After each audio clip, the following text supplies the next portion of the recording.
में दलित और Muslim majority में धरने प्रदर्शन में 90% लोग वही शामिल होते रहे हैं। लेकिन अगर देखें उन लोगों के लिए स्पेसिफिक उन्हीं लोगों के लिए योजनाएँ सरकार ने क्या बनाई, तो कोई ख़ास योजना नज़र नहीं आएगी। 5 साल के दौरान की बात करूँ, तो ज़्यादातर योजनाएँ एससी-एसटी की भी लगभग ठप हो गई हैं और माइनॉरिटी के लिए तो कोई योजना बनी ही नहीं है। दिल्ली सरकार बहुजन के लिए काम नहीं कर रही थी, ये एक मुख्य कारण रहा आपके अनुसार जो आपको पार्टी से हट देखिए, मैं छोड़ना कहूँगा पड़ा। ना मनुवाद की जो विचारधारा है वो कहीं न कहीं वो हावी है वहाँ। उसका नेतृत्व पे भी वही हावी है। उसमें बहुजनों की बात करने वाले लोग नहीं है और जो थे उनको उन्होंने तवज्जो दी नहीं है। आप लिख लो मेरी बात को, धीरे-धीरे आम आदमी पार्टी श्रिंक कर रही है, हुँ, धीरे-धीरे खत्म होगी। बीजेपी तो डर पैदा करती है विपक्ष में। हुँ। उन पे सीबीआई, ईडी, इनकम टैक्स के छापे डालती है, उनको परेशान करती है, परचेज़ भी करती है। तो कुछ लोग डर के अब तक जितने आम आदमी पार्टी छोड़ के गए सब लोग बीजेपी में गए मुझे छोड़ के। क्योंकि जब दिल्ली में जनता की चुनी हुई सरकार के पास अगर पावर ही नहीं है, तो उस सरकार को चुनने का फ़ायदा क्या? एटलीस्ट जो पावर शीला जी के टाइम तक थी वो वापस आनी चाहिए। ईवीएम जब तक है, तब तक बीजेपी जहाँ-जहाँ चाहेगी वहाँ-वहाँ सरकार बनाएगी। बीजेपी साम, दाम, दंड, भेद सब कुछ लगाती है। दबा के पैसा खर्च करती है, खूब बाँटती है और साथ में ईवीएम का प्रयोग करती है। ईवीएम में 1-2% की चोरी से तो सरकार इधर से उधर हो जाती है। 400-500 साल से पहले के जितने भी बने हुए मंदिर हैं या धार्मिक स्थल हैं, अगर वहाँ खुदाई हो जाए तो आपको 99% में बुद्ध के अवशेष निकलेंगे। मतलब केवल वोट पाना है, पोलराइज़ करना वोट को और उन्हें कोई धार्मिक मतलब नहीं है। ये किसी देवी-देवता भगवान को नहीं मानते ये नेता। हुँ। इन्हें वोट चाहिए। अगर वो हिंदू-मुसलमान करवा के मिलता तो हिंदू-मुसलमान करवाएँगे।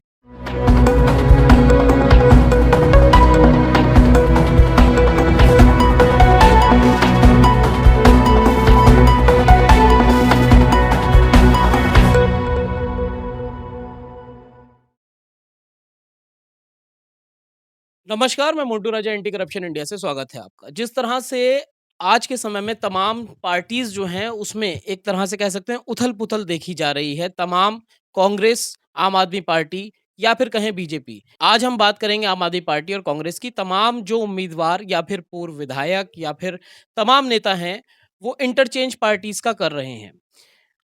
क्या इसके पीछे का रीज़न है? क्योंकि अब जो दिल्ली के विधानसभा चुनाव हैं वो नज़दीक हैं और उसके पहले जो तमाम चाहे वो पार्षद हों, विधायक हों और तमाम जो पॉलिटिशियंस हैं वो पार्टीज़ को छोड़ रहे हैं या फिर क्या गठजोड़ है? इसके लिए चर्चा करेंगे आज हम राजेंद्र पाल गौतम जी से। पूर्व मंत्री रहे हैं दिल्ली सरकार में, साथ ही सीमापुरी विधानसभा से विधायक भी हैं। सर बहुत-बहुत स्वागत है आपका। Thank you. नमस्कार। सर ये बताएँ कि जैसे आज का समीकरण चल रहा है, तमाम जो पार्टीज़ हैं, आप आम आदमी पार्टी में थे, आप कांग्रेस आपने जॉइन करी, उसके बाद तमाम सवाल खड़े हुए कि भई आम आदमी पार्टी जो है जन कल्याण कर रही है, उसके बाद भी आपने पार्टी छोड़ दी। तो कैसे क्या कहेंगे आप इसके ऊपर जो तमाम लोग ये सवाल अब कर रहे हैं? देखिए मेरा जो मेरा रिश्ता विचार का रहता है। आम आदमी पार्टी जो बनी, मुख्य रूप से उसमें 3 बिंदु थे। एक था करप्शन को खत्म करना, जी, दूसरा था लोकपाल बनाना जी, और तीसरा था काला धन वापस लाना। राइट। उस विचार के साथ देश से लोग जुड़े, देश-विदेश से लोग अपनी नौकरियाँ छोड़ के आए, अपने व्यवसाय छोड़े। अनफॉर्च्यूनेटली आज वो तीनों ही मुद्दे मिसिंग, पूरी तरह मिसिंग है।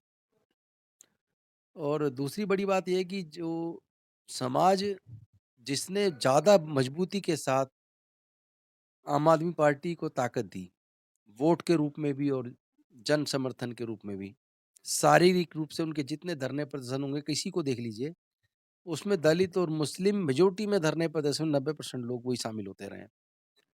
लेकिन अगर देखें उन लोगों को के लिए स्पेसिफिक उन्हीं लोगों के लिए योजनाएँ सरकार ने क्या बनाई, तो कोई ख़ास योजना नज़र नहीं आएगी। माइनॉरिटीज़ के लिए तो एक भी योजना नज़र नहीं आएगी। एससी-एसटी के लिए, चूँकि एससी-एसटी ओबीसी वेलफेयर मिनिस्टर था मैं, उनके लिए फिर भी कई योजनाएँ जैसे जय भीम मुख्यमंत्री प्रतिभा विकास योजना या जैसे हायर एजुकेशन इन अब्रॉड उसके ऊपर योजना या जैसे महापुरुषों की जयंती के सेलिब्रेशन के लिए मदद देना या जैसे जो सीवर में लोग मर जाते थे उनके लिए मशीनें लेके आए, मैकेनाइज़्ड तरीके से सीवर साफ़ हो और उनको वहाँ 200 मशीनों का टेंडर देके एक तरीके से एंटरप्रेन्योर बनाया। तो इस तरह की कुछ योजना हम बनाने में कामयाब हुए। लेकिन अगर मैं पिछले 5 साल के दौरान की बात करूँ, तो ज़्यादातर योजनाएँ एससी-एसटी की भी लगभग ठप हो गई हैं और माइनॉरिटी के लिए तो कोई योजना बनी ही नहीं है। केवल DSFDC, Delhi SC ST OBC minority handicap development finance corporation की योजनाएँ थी, जिससे लोन वगैरह मिल जाते थे। वो भी लगभग ठप है, 10 महीने के करीब से तो उसके स्टाफ को सैलरी नहीं मिली है और उसमें कोई फंड नहीं है। अब कोई जो स्वरोज़गार योजना चलती थी, वो सब लगभग बंद है। तो मतलब अगर बात की जाए कि जो बहुजन एक तबका है बड़ा, भाई बहुजन की अगर बात की जाए 80% से ज़्यादा आबादी बहुजन की है। तो दिल्ली सरकार बहुजन के लिए काम नहीं कर रही थी, ये एक मुख्य कारण रहा आपके अनुसार जो आपको पार्टी से हट देखिए, छोड़ना पड़ा। मैंने अरविंद जी के टीम का मैं सदस्य रहा हूँ और मैं उनका धन्यवाद भी करता हूँ कि उन्होंने 2 बार मुझे विधायक बनाया, मंत्री भी बनाया, लगभग साढ़े 5 साल मंत्री भी रहा। कई अच्छी योजनाएँ भी बनाई, उनका सहयोग भी मिला। लेकिन जब 2020 में दोबारा चुनाव लड़ के जीत के आए, दोबारा सरकार बनी, दोबारा मंत्री बने, उसके बाद मुझे कोई योजना नहीं बनाने दी गई। मना भी नहीं किया, जैसे शेड्यूल कास्ट कमीशन का गठन होना था, उसमें मैंने दिया हुआ था उनको लेकिन वो बिल आज तक भी नहीं आया, कैबिनेट में भी नहीं आया। तो बहरहाल जो दिल्ली सरकार है उसने पिछले जो 5 साल जो बात की जाए तो उसमें बहुजनों के लिए काम नहीं किया, ये एक मुख्य कारण नहीं, नहीं, रहा। कोई काम इस दोबारा 2020 में सरकार बनने के बाद कोई भी काम और कोई भी रिप्रेजेंटेशन देने वाली बात एससी, एसटी, ओबीसी माइनॉरिटी के लिए बिल्कुल भी नहीं है। और यही मेरा एक विरोध भी है। जैसे आपने प्रतिज्ञा दिलाई उसके बाद जो है बौद्ध धम्म की प्रतिज्ञा दिलाई थी, हज़ारों लोग उमड़ आए थे। उसके बाद भी दिल्ली सरकार को ये नहीं लगा कि आप अगर कुछ कह रहे हैं मतलब तवज्जो नहीं दी गई या दिल्ली सरकार की जो मानसिकता जो बड़े लोग बैठे हैं उनकी मानसिकता अलग है कि वो बहुजनों के बारे में नहीं सोच रहे क्योंकि जन समर्थन आपके साथ था। मुझे लगता है कि वो पूरी तरीके से जो आरएसएस की विचारधारा है, मनुवाद की जो विचारधारा है, वो कहीं न कहीं वो हावी है वहाँ। उसका नेतृत्व पे भी वही हावी है। उसमें बहुजनों की बात करने वाले लोग नहीं है और जो थे उनको उन्होंने तवज्जो दी नहीं है। इसीलिए लड़ाई तो विचारधारा की है। जी। विचार के साथ हम लोग जुड़े हैं और विचार ना बचे तो फिर फ़ायदा क्या है? कोई कुर्सी के लिए थोड़ी ना है, कुर्सियाँ तो टेम्परेरी होती हैं। आज हमारे पास है, कल किसी और के पास होगी। जिस विचार के साथ लोग आम आदमी पार्टी के साथ जुड़े, जब वो विचार ही खत्म हो गए तो लोग धीरे-धीरे आम आदमी पार्टी छोड़ देंगे अब। आप लिख लो मेरी बात को, धीरे-धीरे आम आदमी पार्टी श्रिंक कर रही है, हुँ। धीरे-धीरे खत्म होगी। 2-2 बार के, 3-3 बार के विधायक डरे हुए हैं, ट्रांसपोर्ट मिनिस्टर ने ये छोड़ के जा रहे जो हैं। हनुमान कहा करते थे अरविंद केजरीवाल उन्होंने भी इस्तीफ़ा देके बीजेपी जॉइन कर ली। देखिए, कई कारण हैं। बीजेपी तो डर पैदा करती है विपक्ष में। उन पे सीबीआई, ईडी, इनकम टैक्स के छापे डालती है, उनको परेशान करती है, परचेज़ भी करती है। तो कुछ लोग डर के अब तक जितने आम आदमी पार्टी छोड़ के गए, सब लोग बीजेपी में गए मुझे छोड़ के। मैं तो नहीं गया। मुझे आपको डराया मुझे नहीं तो या आप राज्य डरे नहीं? मुझे तो राज्यसभा भी ऑफ़र की, राज्यपाल भी ऑफ़र किया, मुझे फिर और भी बहुत कुछ ऑफ़र किया, अपनी पार्टी बना लो, वो भी ऑफ़र किया। लेकिन मैं विचारधारा वाला व्यक्ति हूँ, मैं किसी भी पार्टी में या किसी लालच में या किसी डर से डराया तो मुझे भी था। लेकिन मुझे तो पता है कि डरने के बाद तो आदमी मर गया, फिर बचा ही क्या है? जब हम कुछ गलत नहीं कर रहे हैं और हम एक विचारधारा से जुड़े हैं, हम तो बहुजन विचारधारा वाले फूले साहू अम्बेडकर की विचारधारा को मानने वाले लोग हैं। ईडी बुद्ध सीबीआई का आप हम तो कभी बुद्ध को मानने वाले ईडी सीबीआई हमारा क्या कर लेगी? और फिर झूठा केस तो किसी पे बना सकते हैं, मेरे पे बना ले, जेल में डाल दे, इससे ज़्यादा क्या करेंगे जेल में डालने से अलग? विचारधारा को ज़िंदा रखना है तो जेल में जाने के डर को छोड़ना होगा। क्योंकि आप अभी विधानसभा चुनाव भी हैं आने वाले समय में और आप जो हैं सीमापुरी विधानसभा से विधायक भी। तो अभी वहाँ पे जो पूर्व कांग्रेस के प्रत्याशी रहे हैं मतलब पहले 3 बार विधायक भी रहे हैं वीर सिंह दिगान, उन्होंने आम आदमी पार्टी जॉइन करी है और जो आम आदमी पार्टी के पार्षद या फिर और लिस्टिंग में अपने आप को देख रहे थे कि हमें टिकट मिलेगा, उनका टिकट कटता नज़र आ रहा है। बड़ा ही असमंजस है जो ग्राउंड की बात करें, आप पे भी लोग डर है कि भई आप कांग्रेस जॉइन कर लिए आपने, तो आप कहीं टिकट ना ले लें। तो जो ग्राउंड पे बड़ी उथल-पुथल है, उसके बारे में आप क्या कहेंगे? देखिए, पहली बात तो मुझे तो विधानसभा का चुनाव अब लड़ना ही नहीं है, ये मैं क्लियर कर चुका हूँ। क्योंकि जब दिल्ली में जनता की चुनी हुई सरकार के पास अगर पावर ही नहीं है, तो उस सरकार को चुनने का फ़ायदा क्या? ये पूरा पैसा जनता का बर्बाद हो रहा है। या तो दिल्ली की सरकार को पावर मिलनी चाहिए, एटलीस्ट जो पावर शीला जी के टाइम तक थी वो वापस आनी चाहिए। अगर वो पावर नहीं रहती फिर दिल्ली की विधानसभा को भंग कर देना चाहिए। क्योंकि जनता चुन जिसको रही है उसकी चल नहीं रही। एक तरीके से दिल्ली की जनता का नुकसान हो रहा है इसमें। इस पूरे झगड़े में दिल्ली का विकास रुक रहा है। चारों तरफ गंदगी, गंदगी है। रोडों पे गड्ढे हैं। एससी, एसटी, ओबीसी की माइनॉरिटी की जो योजनाएँ थी वो सब बंद हैं। तो भई क्या फ़ायदा फिर ऐसी सरकार का? तो कांग्रेस में आपको क्या लगता है सर, कांग्रेस की जो विचारधारा है, वो अभी उतनी रूढ़ी नहीं है या फिर वो सेकुलर है, ऐसा आपको लगता है इसलिए आपने कांग्रेस का दामन थामा? कंपैरेटिवली कांग्रेस का जो विचारधारा है वो बेटर है। वो उसमें मनीवाद उसमें भी है लेकिन कम है यहाँ की तुलना में। और दूसरी बात उसमें सेकुलर सोच भी है, इंक्लूसिव सोच भी है। कम से कम उसके नेता में राहुल गांधी में तो काफ़ी सामाजिक न्याय को लेके ईमानदारी दिखती है। अब काफ़ी चेंज देखा जा रहा है कांग्रेस के अंदर भी, जब से राहुल गांधी ने यात्राएँ निकाली हैं, एक पब्लिक कनेक्ट बनाया है, तो काफ़ी कुछ बदला हुआ है। तो आपको लगता है पहले की अभी कांग्रेस और अब कांग्रेस को में बदलाव बहुत है लेकिन ईवीएम जब तक है, तब तक बीजेपी जहाँ-जहाँ चाहेगी वहाँ-वहाँ सरकार बनाएगी। ईवीएम का जो मूवमेंट अभी कुछ टाइम पहले खड़ा हुआ था, उसमें आप भी एक मुख्य चेहरा थे। तमाम पूरे हिंदुस्तान में, विदेशों में भी लोग देखे गए। एक बहुत ही पीक पे वो मूवमेंट गया, लेकिन उस पॉइंट पे कोई भी राजनीतिक दल सामने नहीं आया। जबकि अनफॉर्चुनेटली आपको पता होगा कि वो ईवीएम के खिलाफ पूरा मूवमेंट इसी कार्यालय से, हमारे इस कार्यालय से जी, और सारी प्रेस कॉन्फ्रेंस सामने वाले पार्क में हुई है। जी, लेकिन पूरे देश की राजनीतिक पार्टियाँ किनारे करके साथ में नहीं आई, किनारे पे रही अलग। जी। आज वो सारे बोल रहे हैं, सबको लग रहा है कि उनके सबके साथ छल हो गया है। अगर उस वक़्त हमारे साथ खड़े होते तो अब तक बैलेट पेपर वापस आ चुका होता और देश के कई राज्यों में जहाँ बीजेपी आई है, वो किसी कीमत पे नहीं आ सकती थी। क्योंकि ईमानदारी से वोट से बीजेपी नहीं जीतती है। बीजेपी साम, दाम, दंड, भेद सब कुछ लगाती है।